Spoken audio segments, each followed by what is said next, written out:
Forward to it. Hello everyone, my name is Will Witt. We have a very special guest today. We are joined by Dr. Jordan B Peterson. How are you doing today? I'm doing well. How are you? I'm great. Professor at University of Toronto and recent presenter of our PragerU video titled Fix Yourself, which now has, I think, just a little bit over 3 million views. That's incredible. Yeah, well, I'm amazed at the response on YouTube to what I've been talking about. It's quite remarkable. Yeah, and for those people who haven't seen the video yet, could you tell our audience, how does one go about fixing themselves? Well, I would say the first thing you have to do is decide that you actually want to fix yourself. One of the truisms of clinical psychology is that in order for a client to make progress when he or she has trouble in life, the will to make things better has to be there. And I guess the other thing that has to happen is that people have to decide to tell the truth, because it's very difficult to straighten out your life unless you have a decent relationship with the truth. It only makes sense, right? Because you're dealing with reality, and if you want reality to work for you, then you have to admit to its existence. And I mean, that's harsh. I understand why people have trouble with that, but it doesn't help. So aim high, tell the truth. That's a pretty good start. And how does fixing yourself help fix the world and other people around you? Well, it stops you from, it opens up the possibility that you can find a meaningful path in life. And if you can, then you have something worth living for. And you need something worth living for because life is difficult. Life is tragic, and it's also touched by malevolence. People are very bad to each other. They're bad to themselves as well. And so life is intrinsically very difficult, and suffering is built into the structure of existence. And if you have something worth living for, then you can rise above that, and you won't become bitter and resentful. And then you can work on being productive and reliable, which would be a really good thing.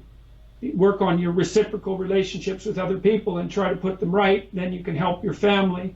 And then maybe if you can get all that put together and clue in and make yourself into a productive citizen, then you could actually be of benefit to your community. And if everyone did that, then, well, things would move in a very positive direction very rapidly.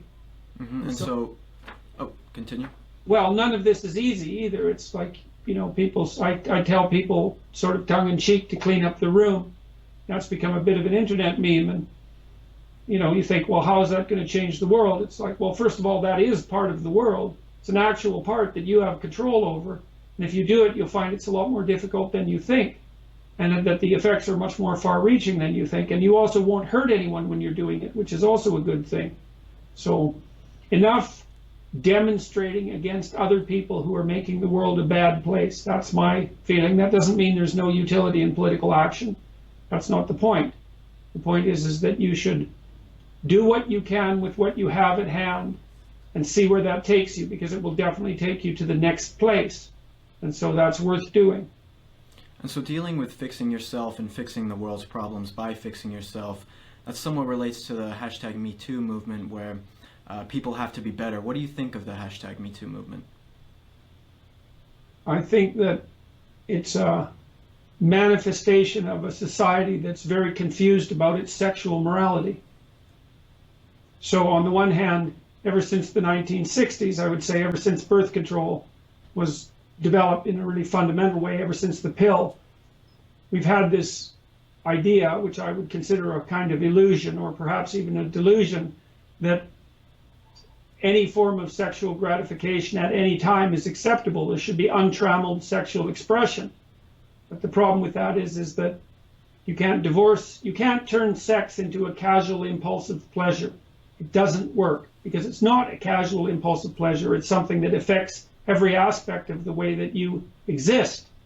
And if you try to turn it into a casual impulsive pleasure and take the strictures off it, then all hell breaks loose. And so we see the very people, I would say, particularly the people on the radical left, who've been pushing for constant sexual freedom for 50 years, being the most reactive to the fact that it turns out that consent is a very difficult process, for example, and that human relationships have to be regulated so that sex doesn't enter the conversation when it's not warranted. And so to me, it's just a symptom of something far deeper, partly our confusion about what sexual roles are now that we have reliable birth control pills, reliable birth control, and partly a much deeper confusion about how men and women should interact with one another. Mm-hmm. And so now, some bitterness and hatred in it from men to women and from women to men. I mean, there is certainly a subset of men, a small subset of men who are serial sexual predators. And they might victimize hundreds of people, like that doctor who went after all the gymnasts, Mm-hmm. But the fact that there's a tiny minority of men who engage in such activity doesn't mean that that's characteristic of all men, any more than the fact that a tiny minority of the criminals are responsible for almost all of the crimes means that all men are criminal. So, but we're not capable of having a mature conversation about any of this in our society. Yeah, definitely. And so with the radical left, you have third wave feminists, modern feminism. What do you think is their end goal, really? Do they want gender equality, or are they looking for gender superiority? I don't think they're looking for either. I think they're looking for a means to take their resentment out on the world, and are very good at using compassion as a guise. I don't see anything in the far left that's productive. I don't think they're aiming at anything like whatever gender equality would mean. I don't even know what that would mean. For them, mostly it means something like equity, which is an absolutely, if you think that equity is a good idea, which would be the insurance that every single strata of every organization whatsoever precisely matches the demographic of the general population on every conceivable axis of measurement. If you think that that's a good goal, there's so much you don't know that there isn't even any place to start talking to you. Definitely. And so I'm not sure, well, actually, we watched the video before we started about that Mike video that came out where they're talking about how you are the new father of the far right, essentially. Looks like they basically took 5 minutes and did no homework on what you actually believe in, and they get a lot of the values that you stand for wrong. What would you say are the main values that you do stand for, and what do you think you're trying to achieve? Well, what I'm trying to achieve is to make individuals' lives better. That's what I'm trying to achieve. I've also called attention to the pathology of the far left, because I think that things have become so extreme on the far left, for example, that they've already demolished the humanities in the universities, and that destructive pattern is starting to spread out into the broader community, and I think there's going to be hell to pay for that.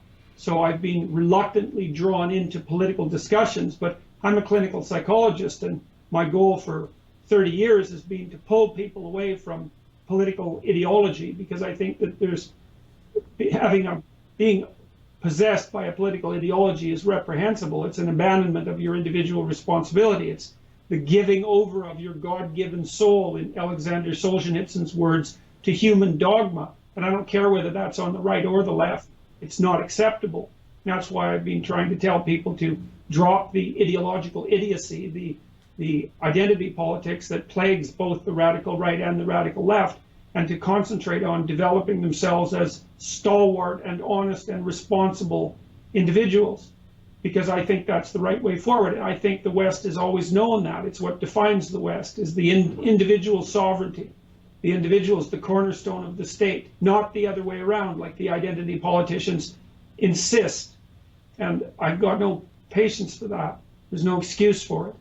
It's a very dangerous set of ideas, whether it emerges on the left or the right. And if you even have the least familiarity with 20th century history, then you would know that. And if you don't, then, well, if you don't know anything about 20th century history, then you should certainly stay the hell out of the political sphere, because you're too ignorant to do anything other than wander around like a bull in a china shop. So, but I've received thousands of letters from people, and everywhere I go now, people, and I'm not bragging about this because I don't regard these as my ideas, but I am a clinical psychologist, and I've been bringing the ideas of great clinicians to a much wider audience. And people are telling me in droves that, they're straightening out their lives, they're paying more attention to their relationships, they're concentrating more on their careers, they're trying to tell the truth, and that it's got them out of very, very dark places. And so I'm thrilled about that. It makes all of the flack that goes along with this, which is unbelievably intense, I wouldn't say bearable. It isn't even that. It makes it deeply rewarding. So, It's fine.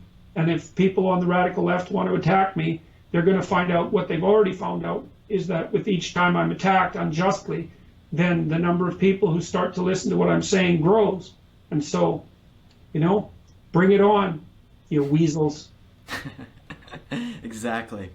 In the video, they talk about your ideas concerning white privilege. How is white privilege a myth? Well, it's because the use of the term is just a racist lie. The idea is, well, we can call attention to white privilege and we'll raise up the oppressed. It's like, well, first of all, why in the world should I think that you're interested in raising up the oppressed? What makes you like Saint Teresa of the universe? Why shouldn't I be skeptical of your means, especially if you're a identity politics collectivist? So I don't buy your initial premise that you're doing this on behalf of the oppressed. As George Orwell said, many leather-patched, tweed-wearing socialists don't like the poor. They just hate the rich. That's not the same thing at all. And then to identify a group, and this is the more pernicious element, to identify an entire population by their group identity, and then to tell them that they're responsible in some quasi-criminal way for the bloody horrors of the past, and that they have to pay for them as individuals now, despite not having committed those crimes, is as reprehensible as anything I've encountered in my studies of totalitarianism. And I know where that sort of thing leads, because that's exactly what the Soviets did in the mid-teens in the 1900s.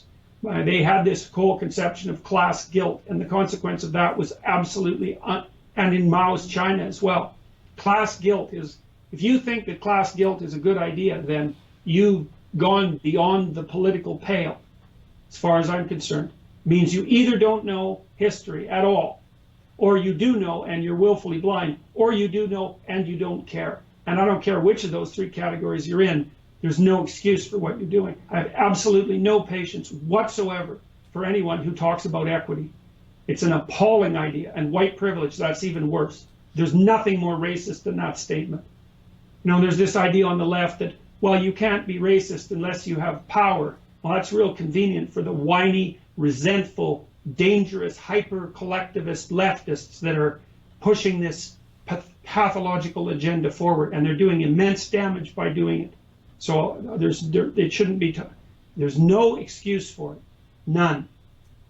There's a huge difference between equality of outcome and equality of opportunity. Yeah, it's the difference between freedom and tyranny. That's the difference. Exactly. Thomas said it well. He said, if you give bureaucratic organizations enough power to impose equality of outcome, you have simultaneously given them enough power so that they will certainly become tyrannies. And I think that's a very good formulation.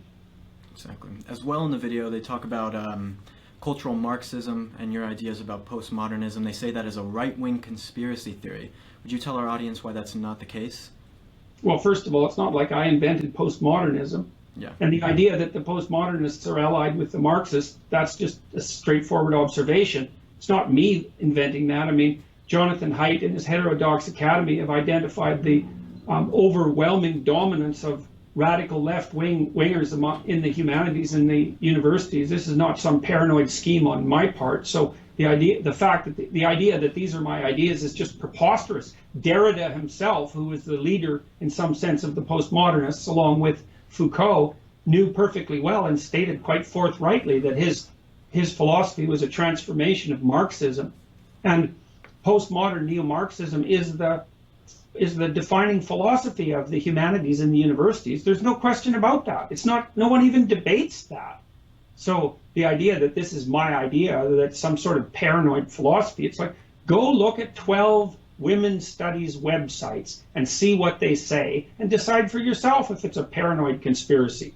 I mean, the fundamental aim is to identify Western culture as a heteronormative, cis-normative, phallogocentric, tyrannical patriarchy, and to dismantle it right from the bottom up, including its most fundamental conceptions, including those of gender. It's like, I'm not inventing this. It's like, you don't invent something that you read that someone else wrote.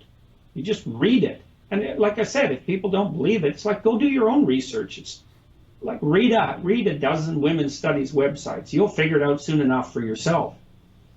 So it's a preposterous claim.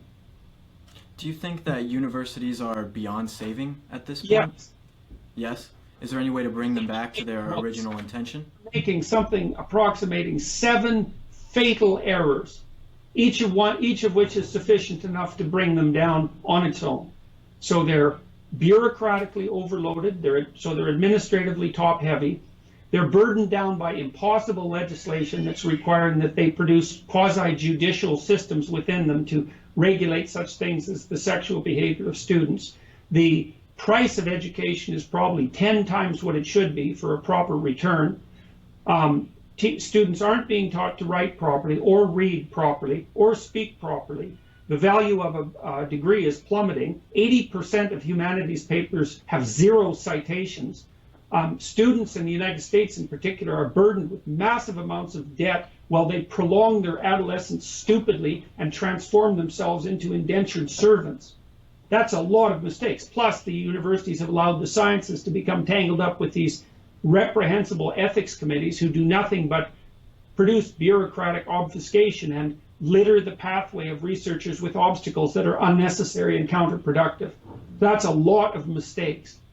And that says nothing about the fact that the humanities, which is the core of the university, like the living soul of the university, has become completely dominated by postmodern neo-Marxists who teach their students to be nihilistic, resentful, and depressed.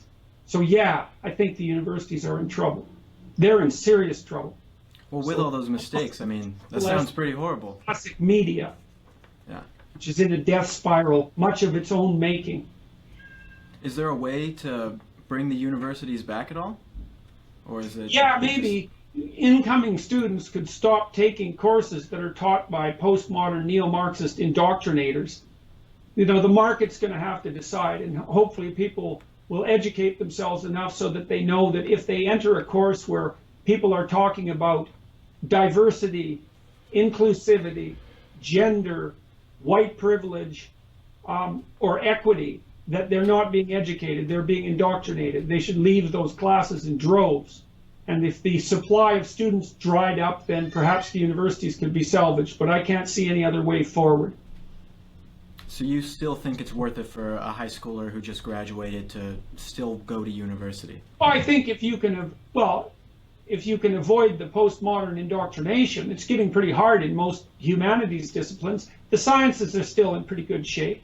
So I would say if you're going to go to university, you should tilt towards the STEM end of the study distribution, because if the discipline is grounded in science, it's much less likely to be taken over by the toxic indoctrinators. So, but law, faculties of education, they're all pretty much, they're in dire straits. Yeah. Faculties of education, social work, they're beyond hope as far as I can tell. Yeah, definitely. Let me ask you, where do you think that Western civilization's values actually come from? They come from, well, there's a variety of sources there. Some of them are instantiated at a biological level.